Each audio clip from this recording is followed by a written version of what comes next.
every federal agency, every federal agency, to eliminate rules that don't make sense.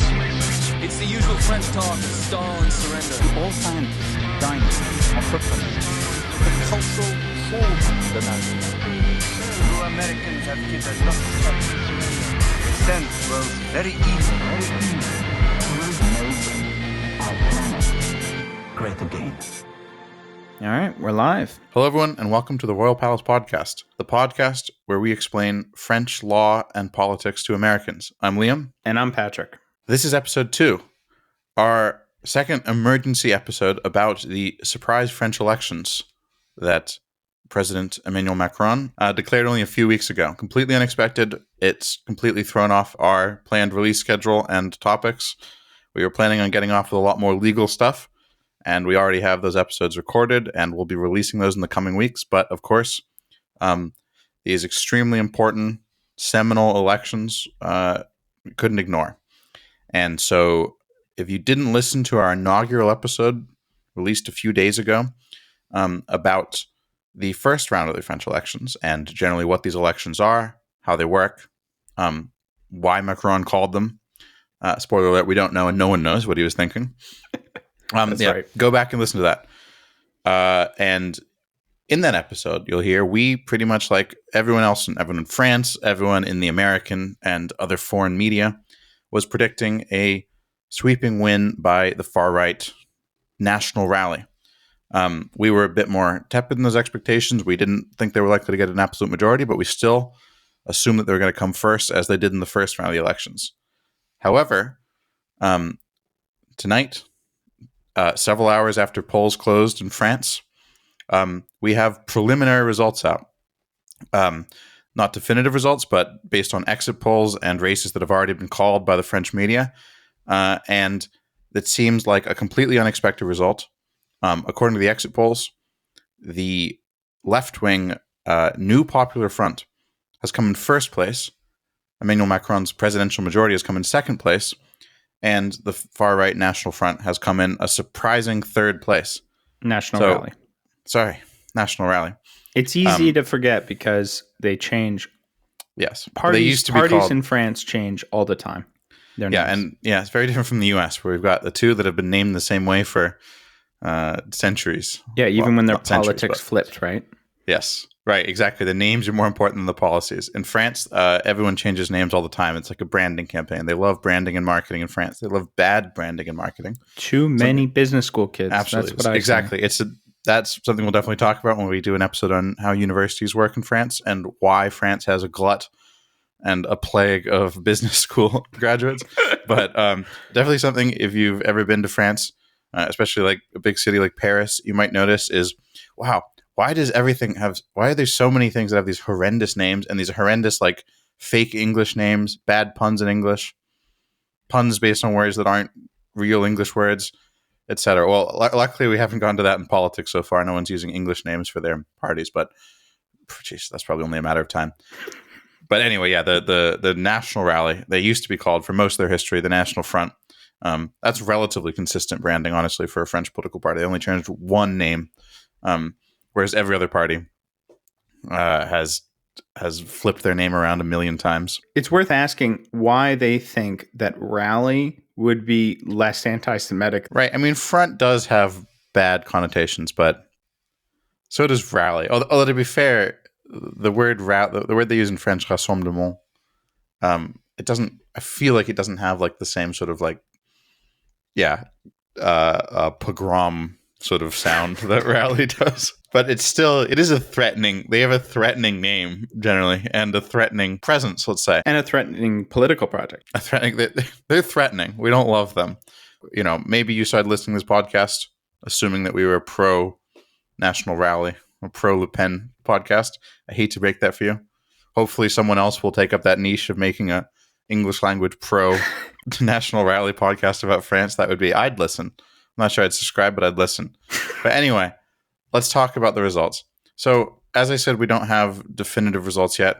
The main thing we're basing this on, and which all the French media is basing this on, is an exit poll. Have you got that pulled up, Patrick? It's based on some exit poll data, but also elections that have been where we have preliminary results or results that the French media has been able to obtain. Yeah, so we're now getting more and more results are being called. That's how this tends to work. Yeah, like in most countries, results will be called throughout the night, and we'll probably have them all and most of them called by tomorrow morning, I would think. Yeah.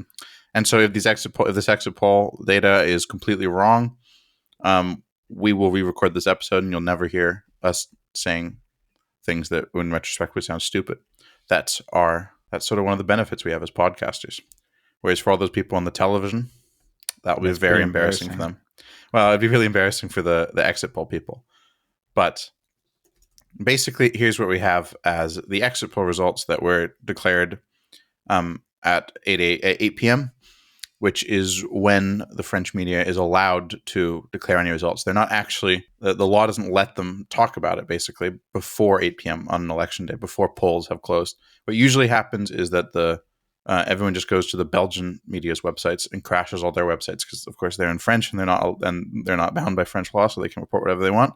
But this time, for whatever reason, they did not.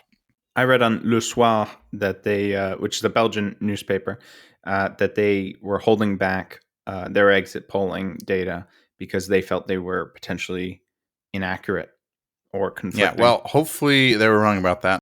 But here's what the exit poll says, basically.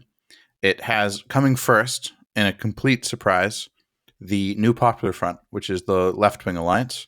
We'll talk a bit more about who they actually are in a bit, given that they seem to be the presumptive winners of this, with between 172 and 192 seats, depending on how the results in individual constituencies pan out. Now, that's still well below what we need to form an absolute majority, a governing majority, which would be 289 seats. Then second, we have Together, Ensemble, which is the coalition of the current Prime Minister, Gabriel Attal, and the President, Emmanuel Macron. And then third, we have the National Rally with between 132 and 152 seats. And then fourth, the right-wing Republicans with 57 to 67, and then various other minor left parties below that. But this is a completely shocking result. It's not what anyone expected. It's not what the polls were saying. So hopefully this result holds.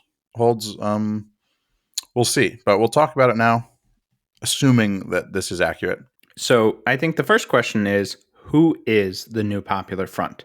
As we mentioned on our inaugural episode where we talk about the first round of these elections, the New Popular Front is an alliance between LFI, so the France Insoumise, or France Unbowed, the Socialist Party, I've seen this translated as the Ecologists, but I believe we called them the Greens in our last episode, the Communist Party. One of the older parties in France, very historically important. It used to be one of the biggest parties in like the 1950s, but they've really fallen off in recent decades. Generations. I'm not sure that's worth talking about. This is sort of one we talked about last episode, how the Socialist Party completely collapsed in 2017 because Macron, who was a socialist, defected and started a new party, and a lot of people left with him. And then the actual Socialist Party nominated someone terrible. But Generations was founded as like a new party that was like, we're new and more left-wing and young and progressive, but we're not radical like Mélenchon's party. And that was before the France Insoumise existed, but the predecessor to the France Unbowed. And a lot of people we knew were big in the Generations train, sort of like very like well-educated, like well-off urban young people. That turned out to be not a very big voter base. It's kind of strange to me they still exist and were for some reason included in this coalition. I'm not really sure to what extent they honestly exist, and I'm not really interested in finding out. I agree. I'm really very uninterested in hearing about them at all. There's also the new Anti-Capitalist Party. Yeah, which is like a post-Trotskyist, I guess. They used to be Trotskyist, and then they sort of went beyond that to be a bit more broader, but still like, radical left. They're very cool. Big fan of them. Led by a guy named Philippe Poutou, who has been just like one of these perpetual candidates in French elections, but he's always great in the debates. And they've done pretty well before. But anyway. So the France Insoumise, or France Unbowed. So this is probably one of the more important parties of the coalition. It's led by Jean-Luc Mélenchon, who is a controversial political figure in France. He's not liked by Ensemble, right, the presidential coalition, which perhaps is obvious, but he's also not well liked among certain members of the leftist coalition. Yeah, so there's a whole history there that I won't go into too deep now. But basically, Jean-Luc Mélenchon is, he's currently seen by everyone as basically the leader of the French left. And the France Unbowed is the biggest party in the coalition, which is a major change from only about a decade ago, when the left was dominated, as it had been for many decades, by the Socialist Party. And yeah, as we talked about, the Socialist Party collapsed in 2017, basically, with most of its members defecting to, including Macron, defecting to the new party, which was at that time called En Marche.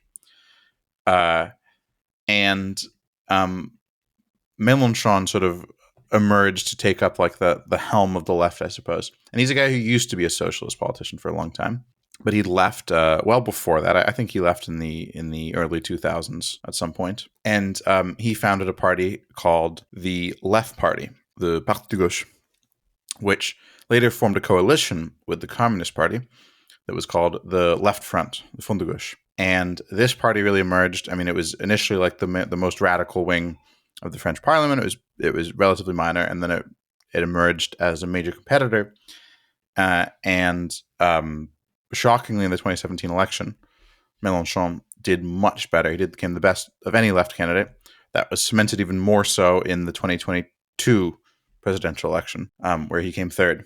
And Mélenchon is, how to describe Mélenchon?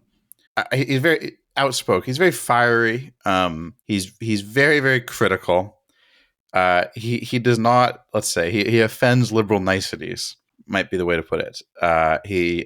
That's also part of his popularity. He gives a lot of rallies. He's a really good speaker.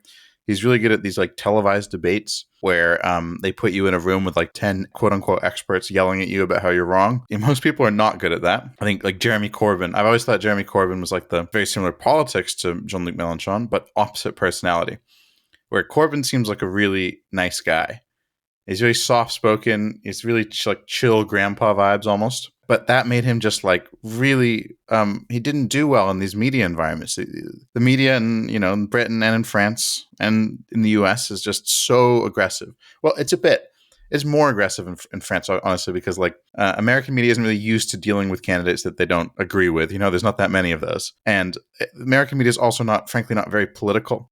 You turn on the French TV to like when there's something political going on, and you will likely see a room of 10 people all yelling, like, and just people red-faced and standing up. It's very like aggressive, and that sort of media environment, just like nice guys don't do well in that. And people who do well is someone like Mélenchon, who comes across the flip side of that is he comes across and, frankly, probably is kind of like an egomaniac. He's often accused of that as being just this which frankly, you probably have to be an egomaniac to be a politician at that level.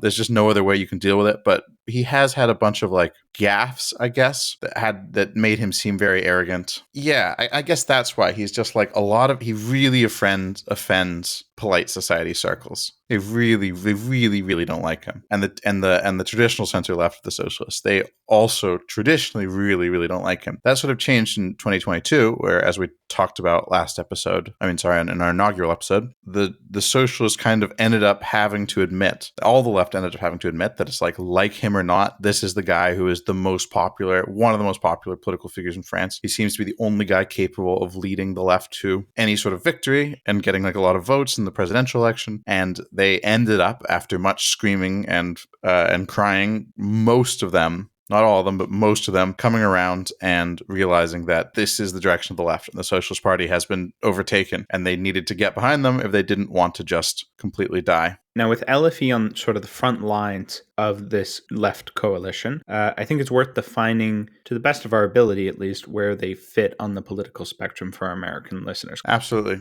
There's just generally a lack of understanding of how politics works in other countries. And a big part of this is our confusion in the US between the words liberal and left, and that most people sort of use them as synonyms. I feel like this has changed a little bit in the past, since 2016, basically, because Bernie Sanders sort of caused like there being a resurgence of the idea that this is actually like a third option besides Democrats and Republicans. Obviously, he was a Democrat, but it was like these aren't, Obama versus, Hillary versus Trump. These aren't the only two poles of politics. And there is actually more. And there is this third option, which is left. In Europe, this confusion has never really happened. And I mean, in some places it has. I guess bastardized account of this would be that you have the traditional conservative, liberal, left distinctions in Europe sort of coming out of these three class distinctions in the 19th century, which was that the conservatives sort of represented traditionally the aristocrats. In England, it had like the most clear-cut thing where you had the conservatives, the Tories, who were the party that represented the aristocracy and the opposition to change. And then you had the new Liberal Party in the 19th century, which represented the bourgeoisie. And that was the central conflict of the 19th century in England, was the Liberals versus the Conservatives. Labour wasn't founded until the turn of the century. And that was the big conflict because, of course, you didn't have the franchise of the working class and the poor. You just had the only people who were involved in politics were the elite. And there were two different kinds of elite. There was a modernizing elite, modernizing capitalist elite, and there was a reactionary rural landowning elite. And that was the liberal versus conservative thing. And then you had, around the turn of the century, the workers' movement. Well, the workers' movement was already coalescing, but you had them burst into the political stage with their own party, which in England was Labour. And around the same time, you had the major parties of continental Europe founded, the major Labour parties, the Social Democratic Party of Germany and the Socialist Party of France, and the Socialist Workers' Party of Spain, et cetera, et cetera. And these parties represented the organized working class, which was becoming wealthier and was also becoming more organized and had trade unions and stuff. And so you had these three big poles where the liberals were the bourgeoisie, the conservatives were the aristocracy, the old elite, and the social democrats or socialists or labor, depending on what country you're in, was the party of organized labor, of factories, of mining, etc. And that sort of is still how like people kind of conceive of it. It just changed a lot, right? After the war, especially.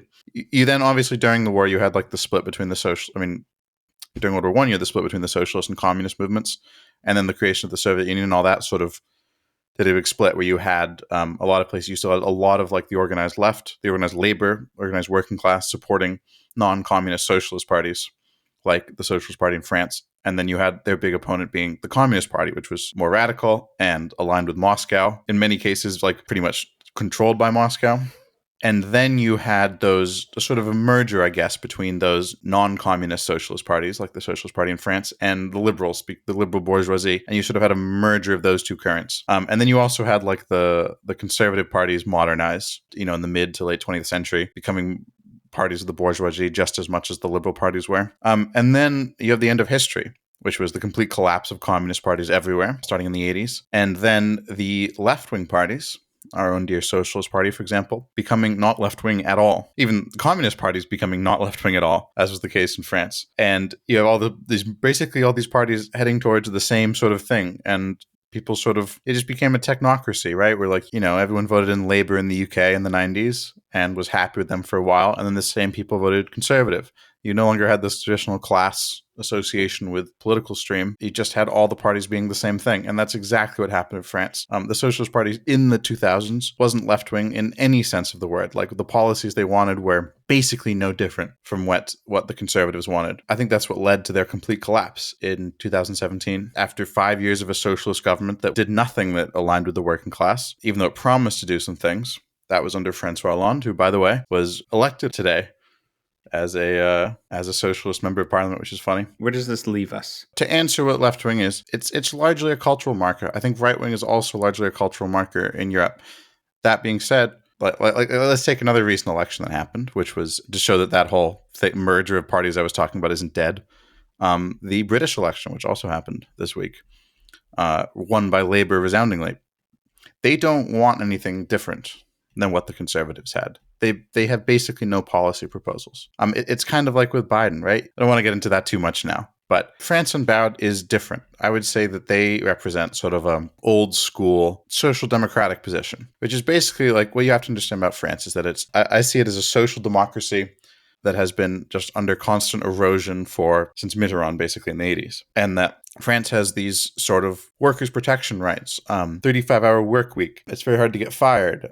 It's very hard to get laid off. Great maternal care and great social safety net, great health care, et cetera, et cetera. These are things that we will go into depth in how they work in future episodes. But they have all been under constant political erosion. Like every subsequent government, again, including Socialist Party governments, including the supposedly left-wing government of Francois Hollande, has been steadily just like dismantling these under the excuse that we can't afford this anymore. The retirement age has been raised consistently. It was, I believe, it was 60 at some point under Mitterrand, if I remember correctly. Yeah, it used to be 60. It used to be 60, and then it's been subsequently raised and raised and raised again. So with this rhetoric of austerity, especially after 2008. Well, we can't afford this. We have to be competitive. We have to be competitive against the U.S., Germany, China, whoever. We have to be competitive. And Macron really accelerated this. And it really, under Macron, or also under the socialist austerity government, and then Macron, which is sort of a continuation of that government, because Macron, again, was a minister in that socialist government, minister of the economy, this sort of like standing up and being like, coalescing around a movement to oppose all those things, and also to have like a positive vision of the future that isn't just, we have to get rid of all these things, we have to do what's basically been done in every other European country earlier. France is sort of like the last holdout for a lot of these things. And I would say that's really what the France Unbowed represents. Again, they're not communist. They don't want to nationalize all industry or get rid of the market economy. I don't think they're proposing nationalizing very much at all, if anything. Right. They just, if you read their manifesto, they want basically what would have been an uncontroversial, not just socialist party, but in many cases like paternalist conservative party policy platform in the 50s. And even actually not as radical as those. If you look at like, what was happening in like Sweden in the 50s or 60s, it's not just Sweden, but all over Europe. It's really, in a historical framework, not very radical. Now it seems very radical because basically no one's seriously proposed doing anything for so long that doing anything differently seems like a radical position. Yeah, and you just, more public investment, lowering the retirement age instead of raising it, raising the minimum wage instead of lowering it, trying to undo a lot of these damages to the welfare state that Macron has done. Yeah, I mean, that's basically their position, I would say. And I would say the most radical thing about them is they always talk about a rupture. That's one of Mélenchon's favorite words, with just like a rupture with the existing elite, with the existing system. But not, again, not like a revolution or anything like that. Right. I want to be clear that in their platform, for example, they want to bring the minimum wage up to 1,600 euros a month. Yeah, which is not that high. Think of the inflation we've had in the last couple of years. And then they say in their platform, they want to bring the retirement age steadily back down to 60. Again, great, absolutely. But that's what the Socialist Party brought it to in the 80s. It's a platform of trying to sort of go back to what France had before, and also obviously there's a lot of stuff about climate change. If I had to summarize, what does it mean to be left in France? What do they want? They want better public transportation. They want more public investments. They want basically, honestly, like policies that I think a big part of like the non-radical part of the Democratic Party would say they want in the U.S. They don't mean it, but. Invest in healthcare, invest in hospitals, invest in schools. Yeah, I mean that's the core of it. This sort of general erosion of social democracy in all over Europe over the past 40 years plus. Since that's a bigger history there, but since communism stopped being seen as a threat that sort of forced forced concessions, and then also you have the European Union, the creation of the European Union, the common and the euro, really forced through a ton of market reforms, making everything competitive. We'll go into a lot of that at some point. What it's done to rail transport, healthcare, all these sort of things that were sort of forced to be open to these market principles. And then especially the financial crisis of 2008, 2012, which really was the catalyst to push through a ton of austerity, often done by left-wing governments, as it was in France. So let's talk about the other members of the coalition. So the second biggest member is, we've already basically talked about, which is the Socialist Party, the traditional left-wing party. What's interesting about them that I haven't already said is two things. One, their current leadership, they're led by a guy named Olivier Faure, who very much represents the left wing of the party. And their stated positions of people like Faure and his allies are not super distinguishable from France Unbowed. However, the Socialist Party has another wing, which was back in 2022, there was a huge part of the Socialist Party that was very opposed to an alliance with the France Unbowed. And you still have that now.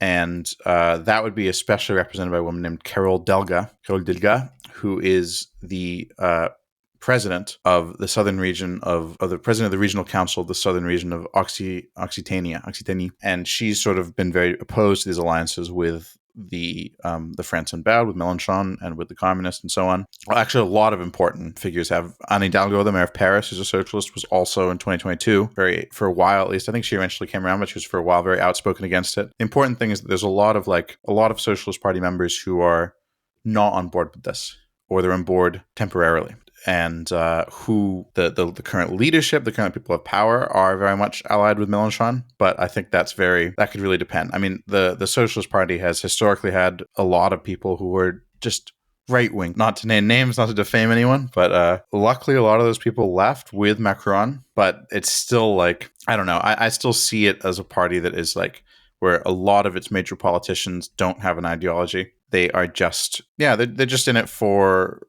They'll take whatever position will get them there, whatever the position they think is currently most advantageous for them, which is kind of true of like most politicians, right? But I and I think also a lot of French people are very suspicious of the socialists because of their terrible recent history. Their when they were in government, which was not that long ago, and the fact that they spawned people like Macron and many of Macron's closest allies.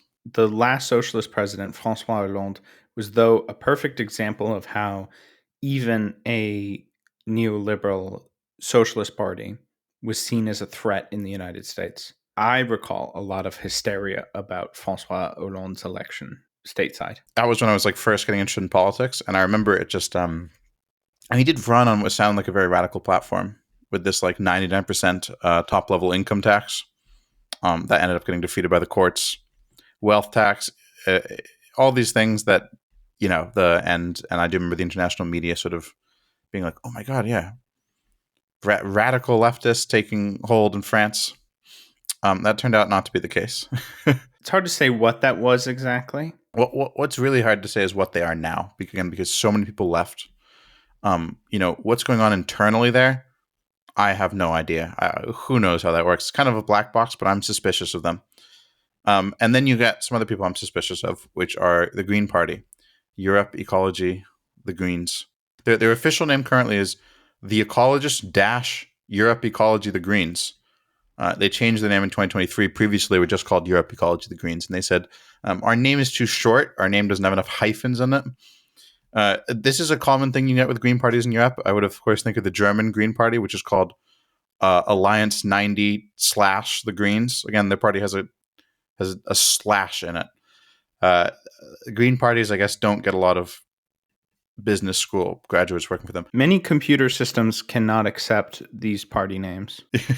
It is weird because I feel like the Green Party is definitely a pretty well, I don't know, it's a very business school, but that's like the left of the business school would vote for them, wouldn't they? I have ran into partisans for the LFI in many different parts of France. I have only ran into partisans for EELV in one specific part of Paris.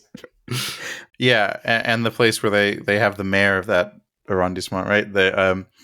Yeah, again, the Greens, this is also confusing to Americans because I feel like Americans hear the Green Party, the ecologists, and they think one of two things. One, they think, oh, that sounds great.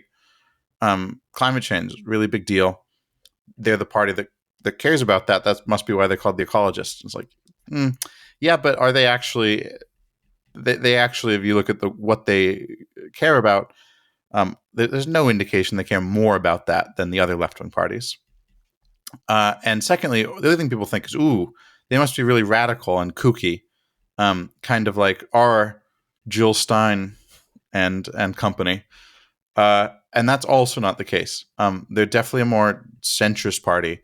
They also have multiple wings. Like they have Sandrine Rousseau, who's on like the left wing, and then they have a very strong like a big part of them is like more right wing than the Socialist Party, I would say. Like they have a major wing that is just like not even that left wing. They're just like, yeah, but basically, like again, this is true of Green parties, like in Germany as well. Their voter base, as Patrick alluded to, is people who spend too much on avocado toast. It's like a very certain type of urban elite, like a very particular type of person, and they're really popular with that type of person. But not so much outside of that. Like I feel like I feel like it's the same demographic that like loves Pete Buttigieg in the US. It's a similar type of like thing. I don't know if that's true. Maybe that's mean to them, but the important thing to get across, because their name is confusing, and I think they get a lot of people voting for them because they're like, oh, the Climate Change Party. Is that for me? I think climate change is the most important issue on any election right now, and I would never vote for the Greens, like in France, or pretty much anywhere in Europe, except for England, probably would vote for them. But like they're just like, it's not at all the case that they're the climate change party. I mean, God, look at Germany, right? I'm not saying it's the same party. The French Green Party is better than the German Green Party, but the German Green Party, which is in the governing coalition right now, has increased coal consumption in Germany. Like they came into power and they suddenly, their main job is the foreign ministry, and their main political position is warmongering. And they seem to have forgotten about the whole climate change thing. Now, this brings us to one of the most misleading party names. Are you talking about the French Communist Party? Yep, the PCF, or the French Communist Party. Are you telling me they're not communists? But it's right there in the name. Look, I'm not saying they don't have a couple of those cool Moscow hats lying around. I'm just saying they don't plan on doing anything with them. They're weird, and it's sad. They used to be very, very important in the 50s and 60s, and they used to control huge swaths of the working class Paris suburbs and just have them as like their permanent fiefs. Whatever they did, absolute loyalty from huge swaths of the French industrial working class. That's not true anymore. And they've lost, like, they've just been steadily, like, there's this thing around Paris which is called the Red Belt of Paris, I guess. The Red Belt, which are like the historically communist voting suburbs. And just every election for the past like 30 years, 40 years, they've been losing more and more of them. There's still some where they have controlled them forever, and they still have some cool mayors and stuff. But it's just less and less. And when you look at what the party, I guess they still have some cachet among like a certain, like they have some certain cachet among like some old people. They also have a certain like historical, just like grounding in certain areas that some of the other left parties, like especially one as recently formed as the France Unbowed, just don't. But when you look at what their actual policies of the party are, they're very strangely conservative often. And certainly not particularly left-wing. I would say that they're social democrats with social conservative tendencies. I think that some people, and I would definitely describe the leader of the party, Fabien Roussel, this way, are communists mainly because they're nostalgic for the 1950s when the Communist Party was really strong. But they're not nostalgic for it because of, like, you know, the possibility of that communism could have won in France in the 50s. They're just generally nostalgic for, like, the 50s. And the French culture of the 50s, and the great post-war boom, the Trente Glorieuses, the 30 glorious years that happened after World War II. And that seems to be the main reason they're communists. Fabien Roussel, during the last presidential election, didn't bow out in order to ensure that votes for him would instead go to Mélenchon, who had a much better chance at winning, decided to stay in the race nonetheless. And I think a very emblematic statement he made was, you know, we need to bring France back to the happy days, as he called them, where we had the good wine, the good meat, and the good cheese. Now, look, there's a lot of things that could be better in France, but we have wine, we have cheese, we have meat. They're all affordable.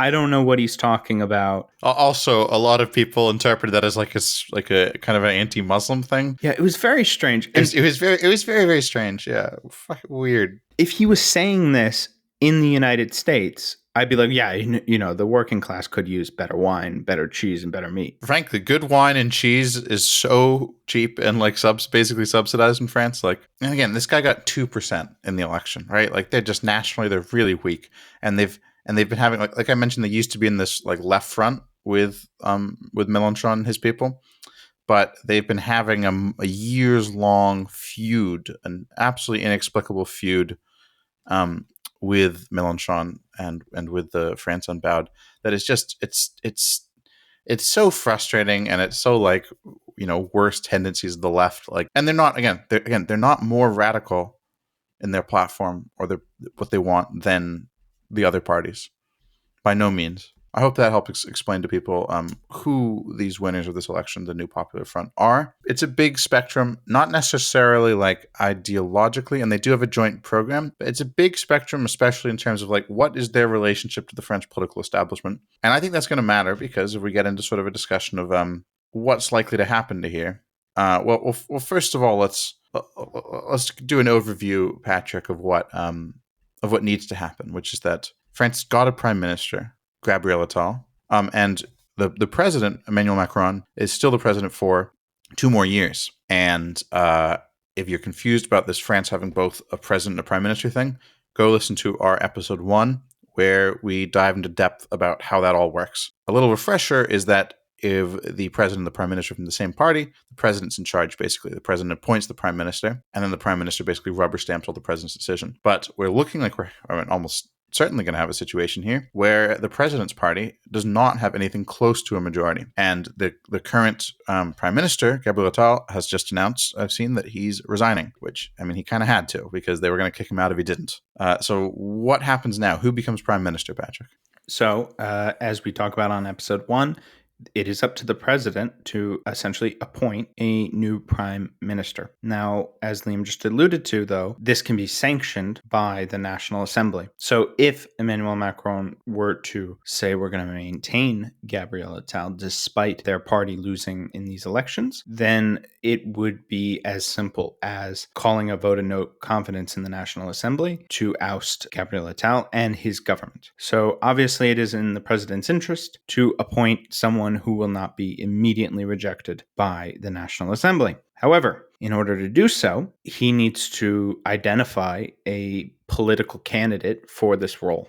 Obviously, the New Popular Front is proposing themselves as the future government of France. But of course, they will only have a relative majority in the National Assembly. So even if Macron were to appoint a New Popular Front prime minister, it's not as certain that the National Assembly would accept that. Yeah, so there has to be some sort of deal. Right, exactly. Macron's own party and the National Rally could essentially do a vote of no confidence and find themselves back to the appointing phase. But of course, an RN appointment won't work because it, at least in theory, goes against Macron's political line. And it would also be subject to a sanction by the National Assembly. So as Liam says, there has got to be some form of deal here. So essentially, there must be either a minority government or a coalition of some sort. Yeah, but the minority government, of course, for people not familiar with that term, that still requires there to be a deal. So you would basically have like how that would work is one party, let's say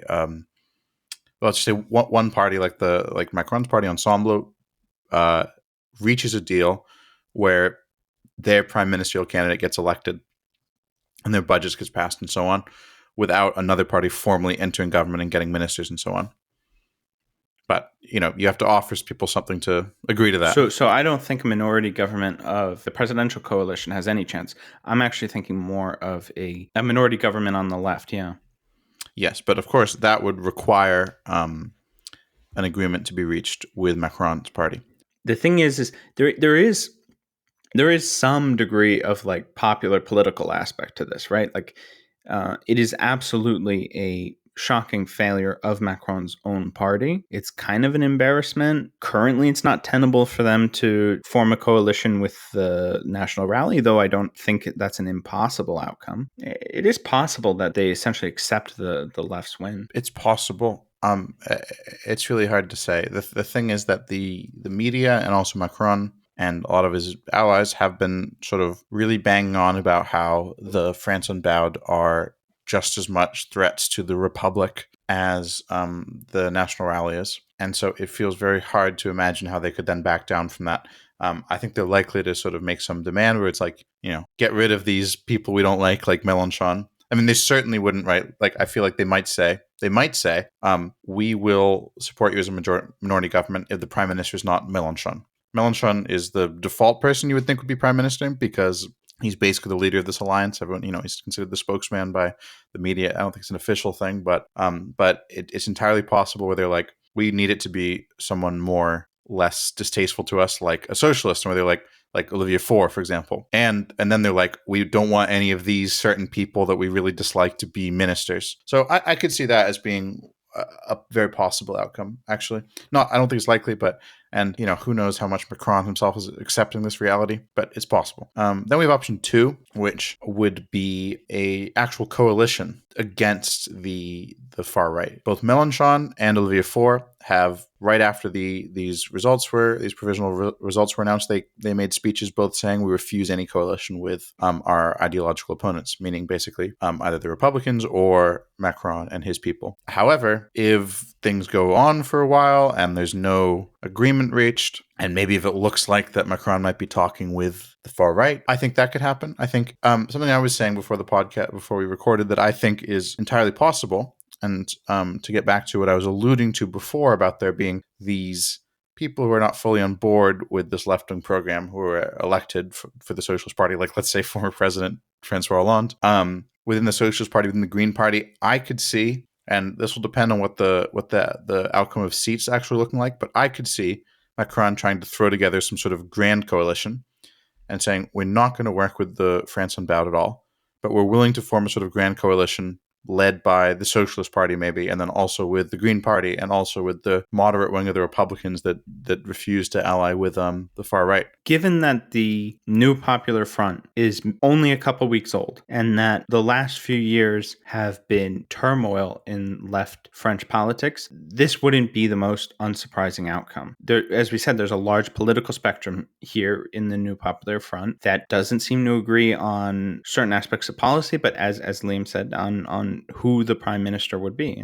And so I think that's certainly a possibility that we see. And they'd call it something really annoying, like an anti-extremism coalition or something, the new unpopular front. The new Republican Front. Yeah, they definitely would. A Republican Front. God, that's definitely, the more I think about it, the more likely I think that is. But that's probably not going to happen right away, because I think that even these unscrupulous center-left politicians are unlikely to stab each other in the back within like weeks. It'll probably more like that happens if there's like a long drawn out government formation process, which is also likely. Option 3 is RN plus Ensemble. So Macron's party with the far right. The far right, and it has been saying, is the biggest threat to the Republic since Vichy France. Yes, but they're realizing that they're actually more scared of the left. Yeah. And throughout the campaign, they've been making it very clear. There was an article that came out in Le Monde a couple of days ago, actually, saying that there's been a division, pretty shocking article saying there's a division between Macron and Prime Minister Gabriel Attal over this, and that Macron was very much not on board with candidates from their party stepping aside in order to give the left a better chance of winning in districts where it was like where they'd come third, and in order so that the far right wouldn't win because the non-far right vote was split. And apparently this was Gabriel Attal was really in favor of this, and Macron much less so, which is interesting because Gabriel Attal is probably going to be out of here pretty soon, and Macron's here to stay. And that seems to indicate that he is much more anti-left than far right, but still. They also, in that article, they alluded to this idea that perhaps the president believed that somehow the far right winning would be sort of a lame duck success, right? And that they wouldn't be able to actually implement their political program. And therefore, this somehow prevented us from a far right victory coming the next presidential election. So if these results hold up where Ensemble is ahead of the RN, I have trouble seeing that happen, because there's just no way where RN decides to support a candidate like a government that is led by Macron. Like that would just be suicide for them because their whole thing is like anti-Macron. That's where they're getting all their support from, or a big part of the support. So I can't imagine why they do that. And that it's also TBD whether they'd have a majority. Like based on this exit poll, the lower end of both of those would have them not actually having a majority. Now that probably wouldn't be a big deal because they'd probably be able to pull in the Republicans too, but it still makes it messier. Yeah, it still makes it messier. Well, no, I mean, I'm sure they'd rather not, right? Like, why complicate things? But I'm talking about the Republicans who ran separately, who are not allied with RN. But yeah, obviously that wouldn't be the barrier, right? So I very much can see Macron being willing to work with them, but I struggle to see how exactly they would form a coalition. Because I feel like RN would insist that someone they choose would be prime minister. And I think the idea would be you have a rowdy right-wing prime minister and Macron, the wise president who sits above and kind of holds back the right. Yeah, I thought this was a much more likely outcome when it seemed like the RN was going to come first. With them being a junior partner in a coalition, I just have a lot more trouble seeing why RN would agree to it. Not why Macron would, but why RN would. This is like a bad election result for them. And so they're going to need to be offered a lot, I would think, in order for them to agree to it and not just prefer to wait out a year. So, right, if they can't form a government within a year, Macron can call new elections. And that would presumably be good for RN because, yeah, this is like one of their worst election results recently. If these results hold. So I don't know. Is there a fourth scenario? Something I threw out before was I could see them forming a sort of neutral right-wing government where like so basically I was thinking they could take inspiration from what's happened in the Netherlands recently, which is that in the most recent Dutch elections in last November, the far right PVV led by Geert Wilders, who is a close ally of Marine Le Pen, came first. And they're the biggest party by quite a lot. And they ended up forming a government. Of course, in the Netherlands, governments are always formed of like at least 3 or 4 parties. And they formed a government with the mainstream right-wing party, a new sort of like right-wing but not that radical party, and then the sort of radical farmers party. Dutch politics is a whole other subject, but basically there was a lot of people within this coalition who are very wary of putting Geert Wilders, putting a guy from this far right party into power and making him prime minister.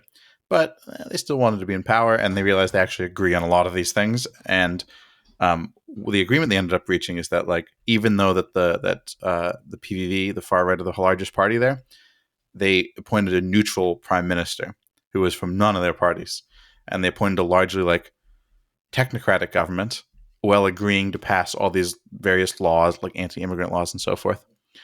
So I could kind of see them maybe like, if they can't reach an agreement, being like, okay, we have a right-wing majority in this parliament, in terms of like, if you count Macron's party as right-wing, the RN, and then the Republicans, clear right-wing majority, clear majority for a lot of measures they want to do, anti-immigrant stuff and so on, and, banning Islamic veils and whatever they want to do. I could see them reaching some sort of Dutch style agreement where they like form a super neutral and lukewarm government in order to have a government and keep the left out and pass all the laws they want to. That would be risky for the RN because of the French political system, right? Where like the prime minister is not very answerable to parliament. Once he's appointed, he's mostly answerable to the president. So did France go right? France went left, shockingly. I mean, basically, I don't think we'll see. I mean, it's a great result. It's a very surprising result, and it's a great result. Certainly for the presidential majority, a defeat. Yes, big defeat for Macron, which is what everyone wanted. So I think it's as we talked about with those 3 possible scenarios. It's really, really who knows who knows what's going to happen. It'll be interesting, and it'll reveal a lot of interesting things about weird quirks of how the Fifth Republic works, how the Constitution of the Fifth Republic works. We'll probably get cohabitation, which hasn't happened for a long time. Again, listen to episode 1 if you want to know what cohabitation is. Whatever happens, you'll hear about it here on the Royal Palace Podcast for our legal and political analysis. It's great for us. Thank you, Mr. Macron, thank you, Mr. President, for calling an election right as we decided to launch the podcast. Perhaps we'll have to do weekly updates on the coalition building. Thank you, everyone, for listening. This is the Royal Palace Podcast. Goodbye. La France est une chose, à mes yeux, très considérable. Je me fais en effet de la France une certaine idée.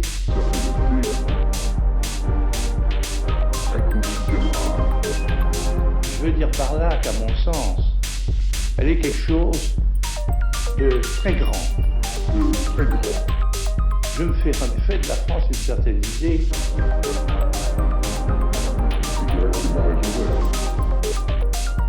Il y a même là quelque chose d'extraordinaire.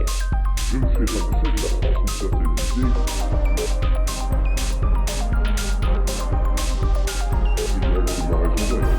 Il faut que la France joue son rôle, c'est exact.